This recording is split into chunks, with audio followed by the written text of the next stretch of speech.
Hello, everyone. My name is Emilie Delaye, and I am a master's student in the Fashion and Apparel Studies at the University of Delaware. Today, we are delighted to be joined by Matthias Knappe, head of Fibres, Textiles, and Clothing Unit at the International Trade Center, which is co-run by the World Trade Organization and the United Nations. Matthias will join us as a guest speaker for the FASH 455 interview series. This interview series provides a unique learning opportunity for our students to hear from senior policymakers and industry experts on pressing global textile and apparel trades and sourcing issues. For today's interview, we will invite Matthias to share his firsthand insights and observations about why textile and apparel trade matters, particularly the unique critical role of the export-led garment sector in reducing poverty, improving gender equality, and positively impacting the developing world. I will also be joined today by Dr. Sheng Lu for this interview. So thank you again for joining us, Matthias. I will first like to ask you, could you give us a brief introduction to the Textile and Clothing Unit under the International Trade Center? What are the key missions of the unit and what are the roles there? Okay, thanks very much, first of all, for having me. Interesting to learn about what you're doing, including this interview series. So you mentioned already ITC, but let me start by ITC, the International Trade Center. You mentioned it's a joint organization of the WTO and the UN. We are also the UN focal point organization for SME, for small and medium-sized enterprise development. So our mandate is specifically to work with small and medium-sized companies around the world. We do this in many sectors of importance to developing countries. Of course, we are, in my team, we are working on textile and clothing, to a certain extent also in natural fibers. But as an organization, we also work in many other sectors: agro-industry, agriculture, commodities, services, other manufacturing work, and leather, and other things. And interesting to note also for your fellow students is that we also have a couple of global public goods. So tools that are free for developing countries, but in principle can also be used in industrialized countries. You have heard about maybe TradeMap, which is a data tool where you can, until the eight-digit level, see trade flows between any kind of countries. So kind of a taxa on the world. But we also have programs on gender, on youth. We have lots on sustainability. Also interesting for you and your students would be Standards Map, which is a compendium of all kinds of voluntary sustainability standards that exist in many sectors, but including textiles and clothing. So if you want to know what the difference is between REP and BSCI or SA 8000 others, this tool can give it to you. So that's about ITC. You said brief. And now, textiles and clothing, we are working in various developing countries that are determined by our donor countries, not necessarily by us, to increase the competitiveness of the sector, often with two major objectives. One you mentioned, it's the overall, really the high level, what we call impact level, is the poverty reduction. But this through job creation, and this we hope we can achieve by increasing the competitiveness of the sector that then goes into additional exports and hopefully additional jobs. The other one is now, since a few years, is about environmental sustainability, circularity. How can we support a structural change toward these goals? And there are many ways that I think I can explain maybe also later a little bit more in detail how we can do this or how we're trying to do this. But these are our two major kind of goals: jobs, and through jobs, poverty reduction, and support towards this structural change towards circularity. Thank you, Matthias, for the overview on the ITC. Could you briefly talk about, your specific role there? I know there are many different moving parts. Maybe you could just give a brief day-to-day of what that looks like for our students. Okay, we are basically a project-driven organization. So we have our regular budgets that comes from New York and from down the lake in Geneva from the WTO, but the actual work is really project work. So there are lots of project implementation and management activities we are doing here. But of course, we have to structure the projects in a way that solves a certain needs in the developing countries that we work in. And we have various kind of, you can call them clients if you want. One is the country and the sector itself, and this includes the government, it includes enterprises, and includes what we call business support organization. So this could be the Textile Association, it could be the trade promotion organization, that includes academia, so everybody basically at the institutional level that supports the sector. That's one type of client. Then you have the client, which is the donor country, which provides money to ITC in trust so that we achieve the goals that we're supposed to achieve. You know what I mentioned earlier. There's lots of more defined KPIs, of course. So it's about defining the approach, what to do, then start the implementation together with all the different stakeholders. It's a kind of a high-level overview. I can go into more in-depth if you have the time and if you're interested. No, that's perfect. I think that will definitely help our students understand a little bit better what this organization does and what you do.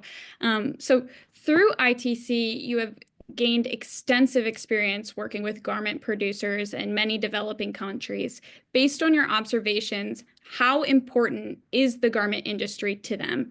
Why does the ITC often prioritize the garment industry to support economic growth in developing countries, even in the 21st century?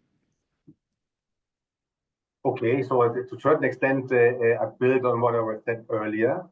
If you look into the different aspects of what's important for economic development in the country, you find that in many developing countries, and not all developing countries, but many developing countries, the export sector is by far the largest export sector. So it provides not all, but lots of foreign exchange important for the country.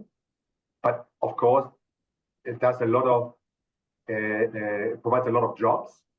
Not just think about countries like Bangladesh. 80% of the exports is textiles. Millions of people are employed. Similar situations you find in Cambodia, in Sri Lanka, or in some sub-Saharan African countries, where it's really the important sector for economic development, for growth, and for jobs. So that's a little bit the rationale. And as I mentioned also earlier, the sector has a reputation, rightly or wrongly, of doing something often not necessarily positive to the environment.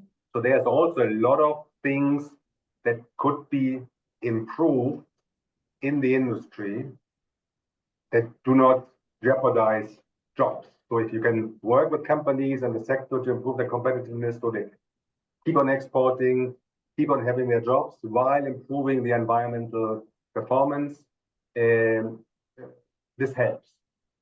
So actually, you're asking the same questions as many of our donors, because they're not coming to us and saying, you do textile clothing in country A or B. They're telling us, we would like you as an organization to support economic development, jobs, and address circularity and environmental sustainability.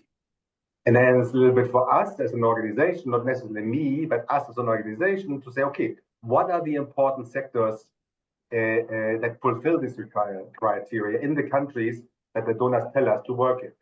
So when we started our GTEX, our Global Textiles and Clothing Program that operates in the Middle East and Northern Africa, in Egypt, in Jordan, in Morocco and Tunisia, but also in Sri Lanka, we did exactly this. We did an in-depth study of, okay, what's the importance of the sector to the economy? What's the impact of the sector on the environment and what could be done to improve it? What is the role for women empowerment and gender in these countries? So we did all this, and as a result of this, it came out that in all the countries, maybe not textiles and clothing was not the most important sector, but in all the countries it was the second most important sector. And that's why we chose it all together. Sometimes it's agriculture, in Morocco it's been automotives, but textiles and clothing came out as a key sector across all these countries. So that's a little bit how we approach this and why we're working in this country where we work.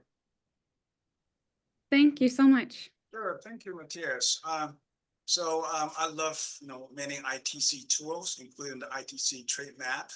And I noticed very interesting trade data suggests that EU and the US actually they're the top two largest export market for most apparel exporting countries. So you mentioned several countries like Jordan, like Egypt or Tunisia, Sri Lanka. They're relatively small scale, but we know that in this market, we also have, or they also they're also facing competition from large and mature suppliers like China and Vietnam.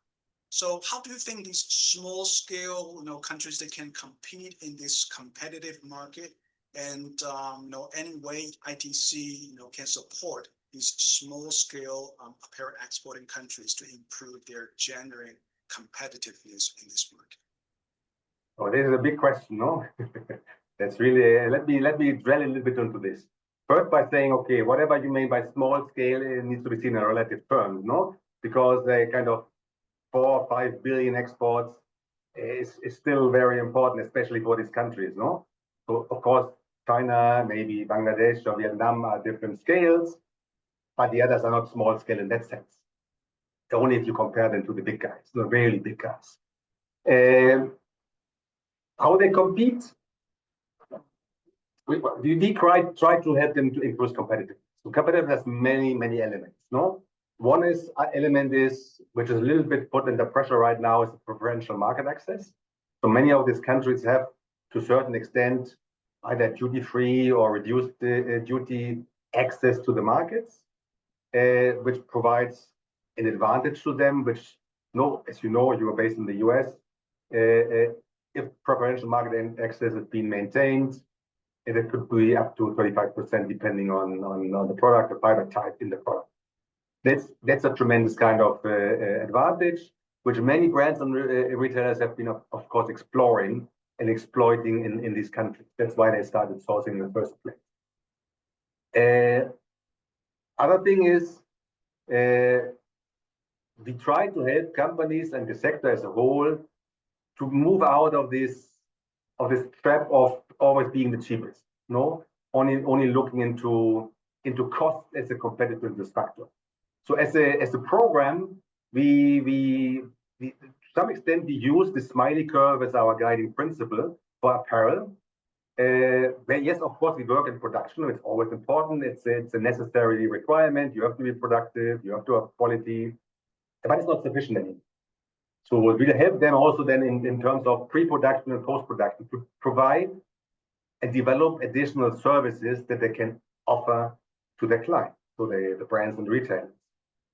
And it starts with material sourcing, helping companies that are still doing it, a lot of companies still doing it, CMT business, they're just pursuing operations, but how can you move them to an FOB business, or even further to a full package, what we often use in Central America, through skills, how to do it, contacts, product development we address, pattern making we address, sometimes even skills design development. Because depending on the client may want manufacturers to offer certain designs, no? Especially smaller ones, and probably more in Europe than in the US, but nevertheless, it becomes an additional service. It creates more value for the company itself, and then increases their competitiveness. On the post-production, yes, we also work on e-commerce. We try to help them to find new clients, not be in the trap of only having a mono client, but various clients, so that they also have a portfolio of clients to serve. Also keep in mind that we always think about brands like Nike and maybe Walmart and the Gap or what have you.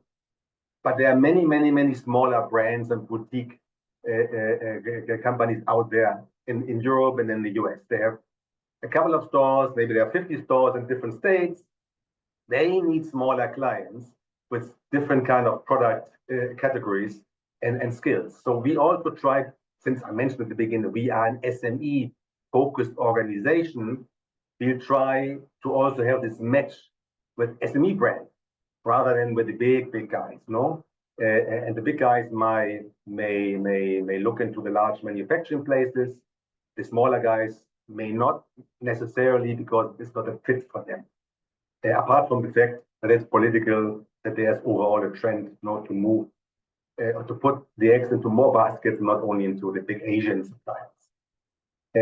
So these are a couple of I think things that that we address in order to to help companies of say sectors to become more competitive. Yeah, thank you. Just want to add 2 quick points, and I totally agree with you, Matthias. One is I think U.S. brands, retailers, and also including EU-based retailers, they're trying to diversify their supply chain, moving out of or really reduce their dependence on some of the largest exporters. This can create some historical opportunities for some relatively small and medium-sized apparel exporting countries. Likewise, I think given the geopolitics or all kinds of supply chain risk, companies really emphasize on flexibility and agility. Once again, I think for relatively small, even small size suppliers, maybe this is their golden opportunity, because they can really offer solutions, services, flexibility, agility in some niche products that can serve the market's needs. Yeah, just think about the smaller production runs. One other thing, since I have you both here at the universities, and I mentioned that thing earlier, of course, the export is done by companies, so we work with companies, but we also work with institutional ecosystems, no? I mentioned them earlier, so we try to build their capacity, their service portfolio, so that they can replicate and work with a wider kind of sector, because we have only funds for whatever 30, 40, 50 companies to support directly, but indirectly through capacity building at institutional level, we'll also support the sector as a whole. I just wanted to jump in as well and say, I was prepping for this interview this morning. I was on ITC's website, and when I read one of the documents and the smiley curve came up, I think it's one example, once again, of why our students really need to hear from somebody like you. We talk about the smiley curve. It's discussed in Dr. Lu's class, but to actually see real world examples, how are people applying it? What are the challenges and obstacles when you go to actually do something like this? I think it's just so fascinating. So thank you. Switching to the next question. Last year, I conducted a study with Dr. Lu on U.S. fashion companies' evolving sourcing strategies. So we found that while sourcing costs remain important, fashion brands and retailers increasingly emphasize sustainability, just as you mentioned, earlier in this interview, such as things like eco-friendly materials, providing detailed carbon emission data, ensuring decent working conditions. From your perspective, how is this shift towards sustainability impacting the export competitiveness of your garment producers in developing countries, your garment producers? And in other words, do you think garment producers in developing countries are disadvantaged in the sustainability movement due to things like lack of technology, human talent, or increased production costs? That was a long one, so I can also repeat anything you need. Well, let me see whether I forget anything or not. But as I mentioned earlier, I think environment, sustainability, circularity are becoming more and more important. It's the key competitiveness factor now, almost a kind of an entry requirement, a minimum entry requirement, like social compliance has been for a long time. Environmental compliance is also now becoming minimum standard that companies need to address in order to get clients and be competitive. But it's a little bit more complex than that, no? Because you mentioned all these nice things. Problem is there is no recognized kind of methodology for calculations or no regulations yet out that someone can follow. So we should avoid a kind of system that each brand puts up its own kind of internal standard and imposes this on manufacturers, being in developing countries or abroad or at home doesn't really matter here. It's important that we find a way that we harmonize things. And you saw what happens on the social aspect and all the audit fatigue that you have. At least at one stage, some of the brands came together under the Social Labor Convergence Program, which you heard about certainly, and collaborated a little bit. Actually, ITC is also part of SLCP. If you don't know, because we are the gateway, so we actually the data, we manage the data in our system, because as a UN neutral agency, the data is, we are hosting this, not my team, but a colleague's team. And we are also the one who's doing the training for companies to do the self-assessment. But that's a part. So problem is that we don't have any agreed upon methodology to do any kind of calculations. I think regulators, more especially in Europe, came to the conclusion we can't leave this to the private sector. It simply doesn't work. It didn't work for social, despite SLTP. So we need to step in. And that's why the EU put up its circularity strategy for the textiles and clothing industry, which will, of course, target the EU industry, but everybody else who would like to sell their products in the European market. Problem, again, here is that they are still in the definition. So this week, actually, I participated in a conference in Europe on the European technology platform, which brings together all the think tanks, universities on textiles and clothing to discuss these things. And one of the consensus was, yes, the European Commission itself has not brought out any kind of definition about the eco-design for sustainable development regulations on the product passports. So there is no clear, there's a clear idea what they want to do, but no definitions whatsoever. So again, there's a risk that everybody does its own kind of stuff. But everybody, in terms of brands, of course, would like to report on improvements.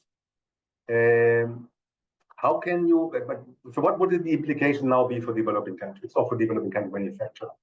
I think if you talk about all these environmental improvements, there are probably 4 things that you need to address. Maybe more, but let me think 4. One is process improvement. With process improvement, you can do a lot of things. It starts with the lean, but lean has an impact on social, it also has an impact on the environment. It becomes more tricky if you talk about machinery upgrading. So if you need to find new machines that are more resource efficient in terms of energy, water, chemicals, it becomes more complicated. If you have then to look into the energy mix, it becomes even more complicated because you might have the best machine, but if the grid, so the electricity source, is from coal, then you have a big problem with your CO2 emissions, and then you're in trouble with the brands, for example. So if you are if you are a garment manufacturer, you possibly can put the roof full of solar panels, and your machines will run. If you are a little bit more sophisticated and need heat, another more electricity-driven machines, then it will not work. Then you need other things, and find green energy might be very complicated. And then the fourth thing, I think, what companies and what we're trying to work with companies is digitalization, because in the end, you need to find a way to capture the data, to store the data, to manage the data, to interpret the data, and in the way that is compatible with all your clients want. So that's very all the four things, maybe except for the first one, the process improvements are very capital intensive. And there is this quote from the International Apparel Federation, which I subscribe to: if your company is in red, you cannot really invest in green. And right now, you know what the market is. Right now, it's a very, very complicated market.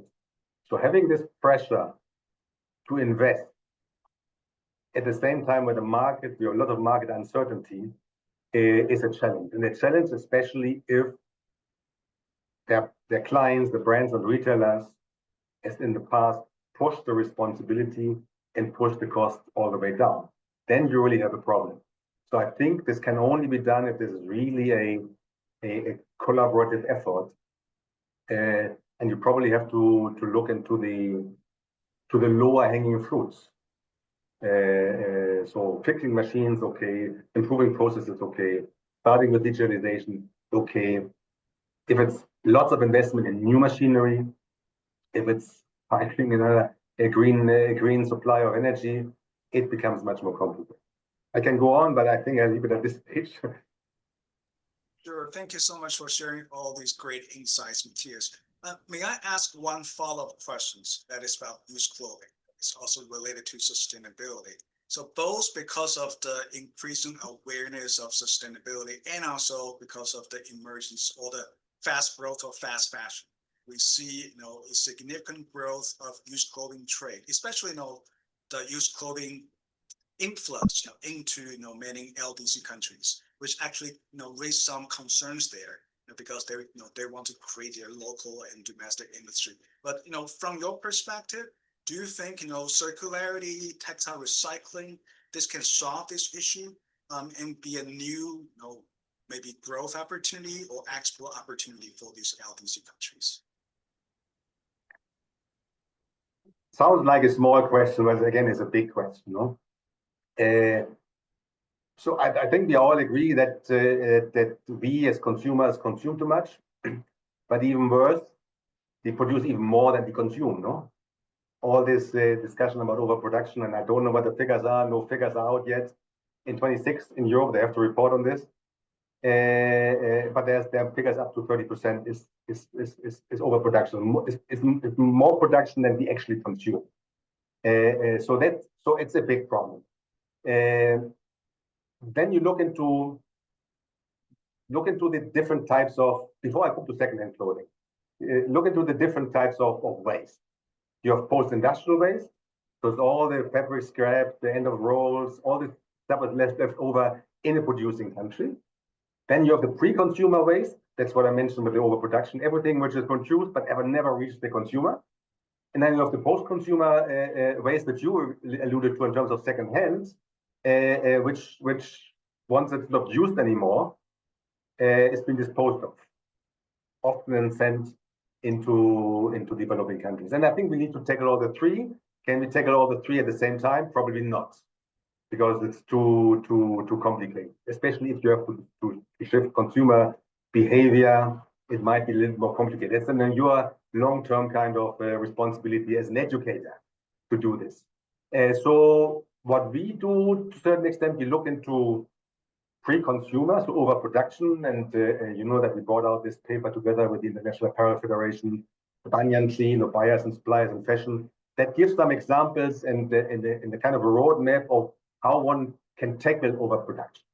So if your students have not read it, make sure they read it. But then I think the most low-hanging fruit, still a very high-hanging fruit, but relatively lower, is probably post-industrial waste. No, because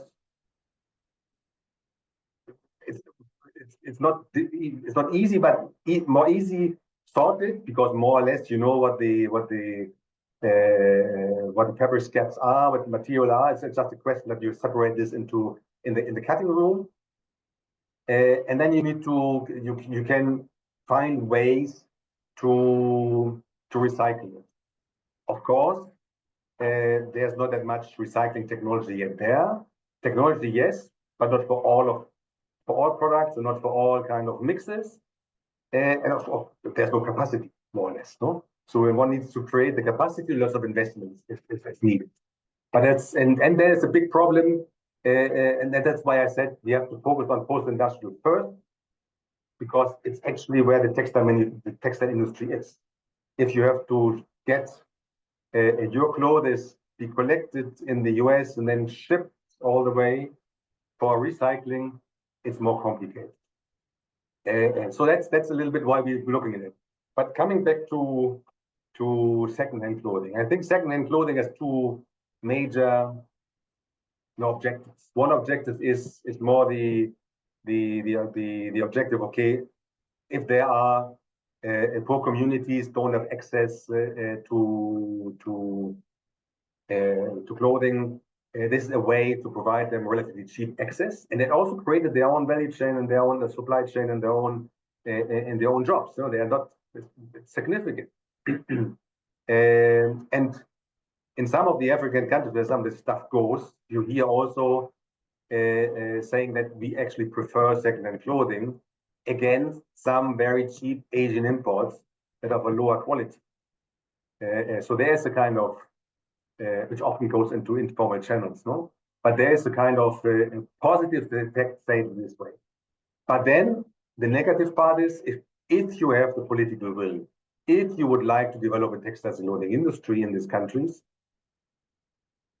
then you have to do something against the secondhand import, because it does not allow you to create a textiles and clothing industry with all the jobs that's behind. And it's a trade-off that politicians will need to make of what to prioritize. In Africa, there is a prioritization on developing the textiles and clothing industry, but they have not really made any policy decision yet on how to deal then with secondhand clothing. The policy decisions are to a certain extent made outside. They're made in Europe with the waste shipment regulation, which won't allow anymore to ship waste, including secondhand clothing, to countries that cannot deal with it. So there might even be a shortage of secondhand clothing in these countries in a couple of years' time. Yeah. So thank you again. Just reminds me, Matthias, your comments just reminds me. One is why our industry matters, right? It's really about economic growth, about human opportunities, and also human impacts. And at the same time, kind of the game is becoming ever more complicated, because we're not just dealing with traditional supply chain, but now we have even new kinds of supply chain, new opportunities, and also challenges. And they constantly require us to continue to innovate, both at the company level, but also, for policymakers. We need to, or they need to continue to innovate, be creative, and find a solution to balance all different kinds of interests. And then even to take the risk. Sometimes you have to take the risk to jump outside of your traditional comfortable box and see the bigger picture, to see whether the new involvements of the technology and also consumers' shifts in behaviors, companies' different expectations for the products can, eventually create, additional growth engines or growth opportunity, for the world and for the people. Absolutely. You have this whole reverse value chain, where you can create a lot of jobs, and starting in collecting and sorting before the actual recycling process starts. So yes, jobs can be created, but then you have the same challenges as we had in the beginning of the textiles clothing sector, with all the social and environmental compliance aspects behind. Because right now it's not technical. This is also fascinating. So Before I joined the fashion program, I majored in entrepreneurship in my undergrad at UD. And I'm aware of a unique initiative supported by the International Trade Center called She Trades. Could you share some success stories from this program, especially related to the fashion and apparel industry? And also, why do you think it's important to encourage women entrepreneurs in the fashion and apparel industry, especially those from developing countries? Okay, so it's actually not under my responsibility. So it's actually an ITC program itself. So not only supported by ITC, it's actually created by ITC. I mentioned at the beginning, that we have these other global programs or cross-cutting programs. One of them is She Trades now, and She Trades work in three kind of pillars, if you wish. One is really to work with women, what we call women-based entrepreneurs. So it could either be the owners or at least a company that's managed by a woman, not to help them to become more competitive. The other one is what we also do, what I mentioned earlier in our work, is working with the business ecosystem. So also transform their thinking of how to support women in their work, being at the chambers of commerces, being at government agencies, being at any kind of institution that support the business and trade in general. And then there's also a kind of advocacy part of it on policy, because lots of policies in various countries, whether it be trade policies or policies that looks in industry, are not really gender sensitive. So they do not take the specific requirements or needs of women into consideration. And this could be all kinds of things. It could be overtime, it could be work at night, it could be all kinds of things. Maternity leave certainly is one of them. So this program also tries to do this policy advocacy, to work with all these policy institutions to see how the aspects of women empowerment could be addressed. I think it's not my program, as I mentioned, but I think the program overall supported about 100,000 women, more or less, overall in their different in the different areas of work. So always within an aspect of increasing their competitiveness and then be able to employ more, not necessarily only, but hopefully women. I think they are looking into a lot into investment and finance facilitation. So I think they have created more than 40 millions of, or facilitated more than 40 million of investment either into women-owned businesses or facilitating credit for women-owned enterprises.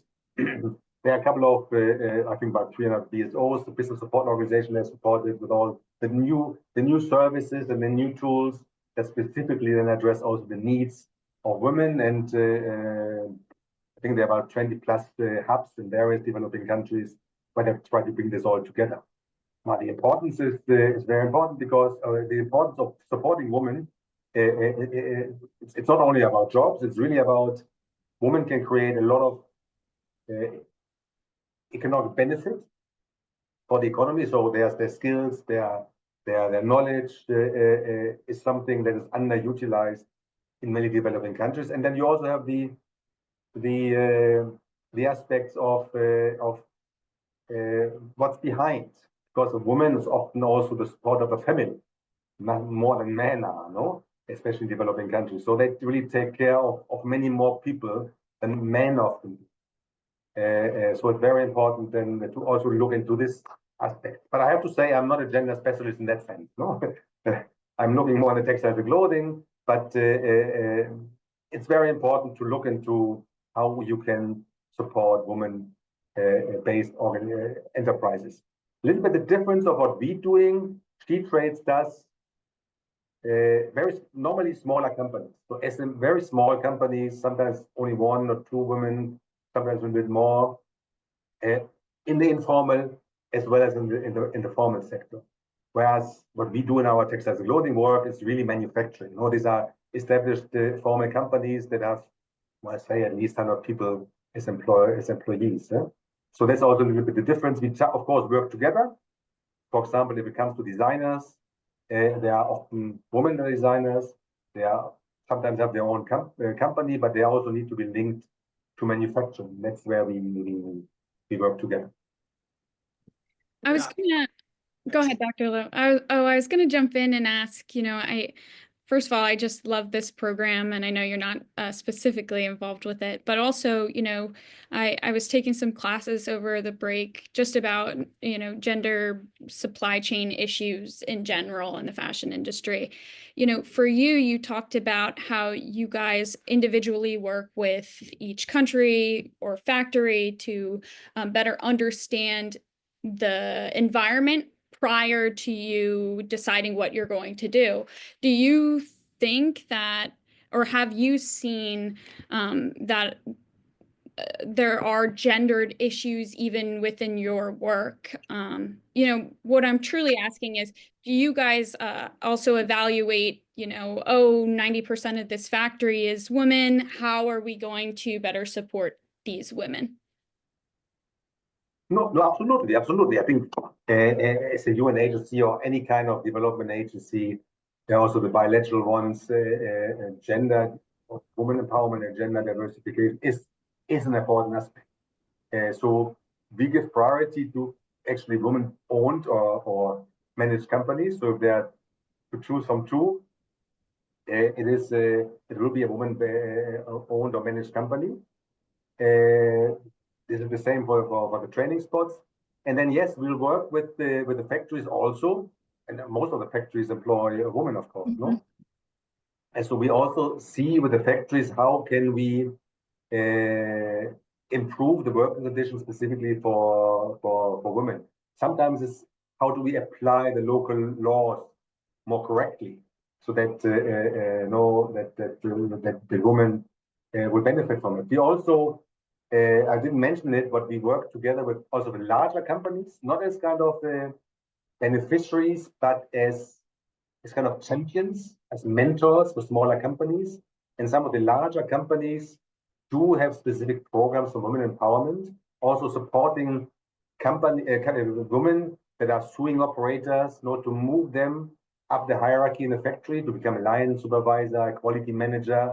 So we also implement these programs, not in all the factories, but in certain factories to see how we can support specifically women to take over higher positions in a factory. At the factory floor, but also in terms of middle management. So if we do training on whatever, merchandising or product development, or we try to prioritize women trainees so that they be capacitated and can take over higher roles in a company.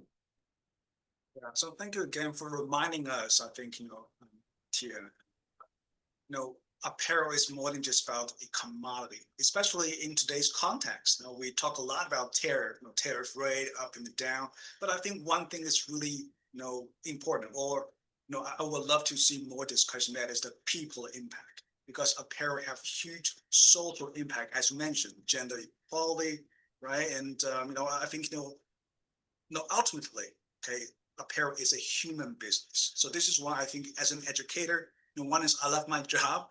And the second, I see the importance of how education can make a meaningful difference. So this is related to my next question. That is, from your perspective, interacting with a lot of factories and garment workers in the global south, what kind of education and training you think can make a biggest difference there or most needed? And also, I think this is your baby or legacy, that is, you created the Global Textile Academy. So can you maybe share with us some of the accomplishments and also maybe your vision for this academy? Thank you. And by the way, personally, I took several courses there and I truly love it. Make sure your students also take some. And that's good. Thanks for the publicity also. It's a free academy. You just need to register.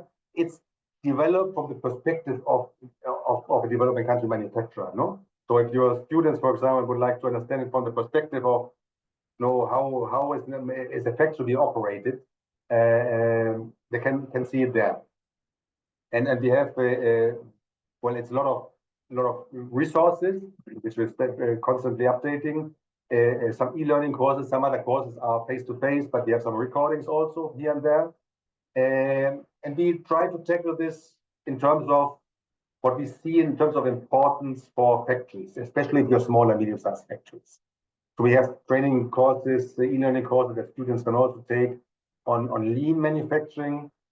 Not generic, but everything is specific textile or apparel. Everything is very specific apparel. It's not generic about lean. It's really how to apply lean manufacturing in my factory. And I had feedback from factories saying me, so the person saying, I am a textile engineer.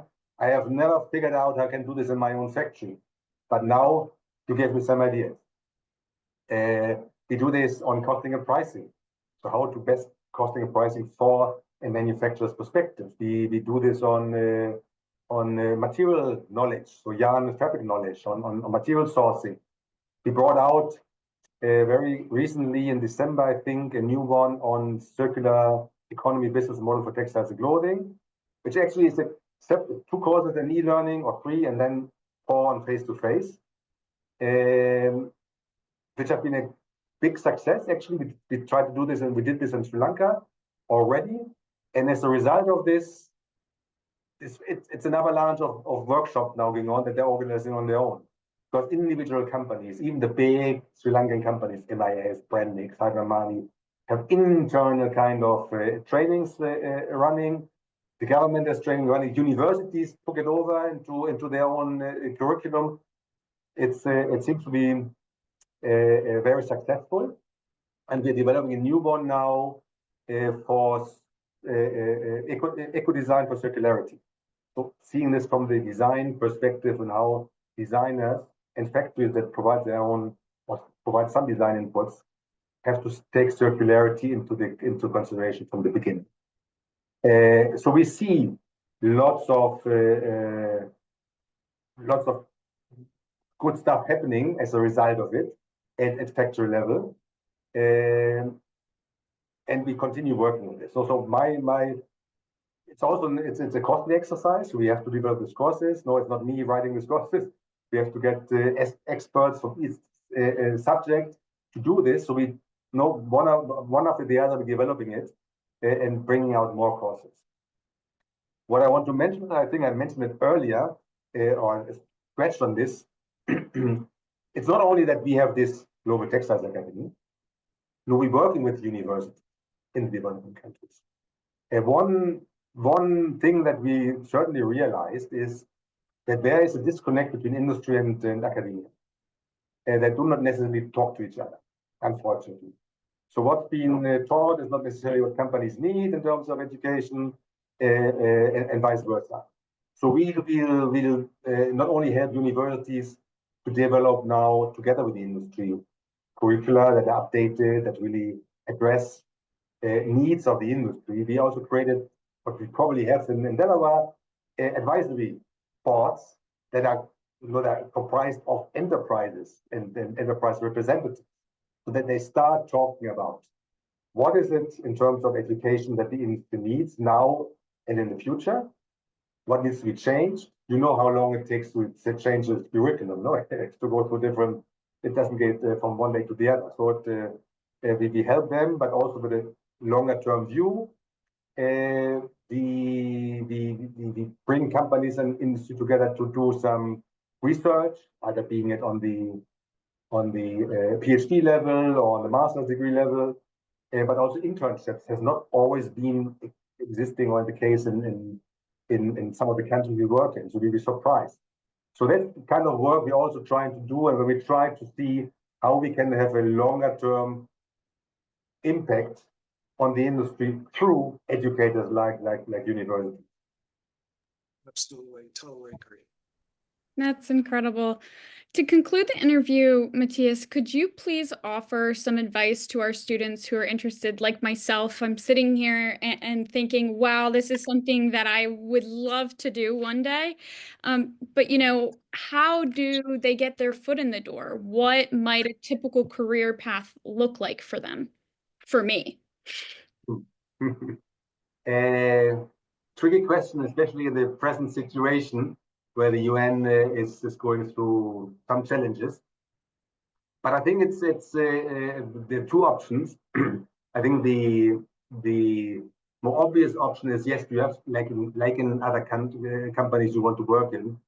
I think do an internship program, understand what IDC or other UN agencies are doing, and show what you're capable of. Know the internships can be 3-6 months. It's in Geneva if you went to ITC, so it's not a cheap place. But I have colleagues that started as interns. So they're interns, they showed to their supervisors of what they are capable of. And then you have to go through it. You don't get a post immediately, you probably become a consultant for a certain period of time, then maybe a temporary contract, and maybe at the end what we call a fixed term contract. But and this entry, well, it depends on what your background is, yes, in my team it would be textile, could also be economics background. If you're in other teams, like in sheet trades, maybe you should have some experience and work somehow with women entrepreneurs, or have something done, thesis or whatever, on gender aspects. So that's the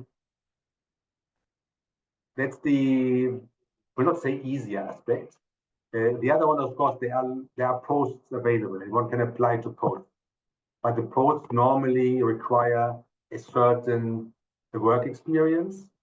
And these posts are all also often require you to have a certain expertise, because these are posts that are not necessarily regular budget posts. They are specifically project posts, and these projects that need someone who has experience, whatever, and textile clothing and coffee and commodities and women empowerment and youth. So, and then that's a short-term assignment. But again, you make yourself known, and with this one, if you could do a good job, get an impression, and this impression will help you maybe to get some foot in the door at one stage. Thank you so much, and that actually concludes our interview. I just want to thank you again, Matthias, for joining us. I'm sure our students and Dr. Lu and I are incredibly grateful, and I think that this is going to be something truly important for them to learn. Pleasure was mine. Thank you very much for showing interest in our work. Thank you.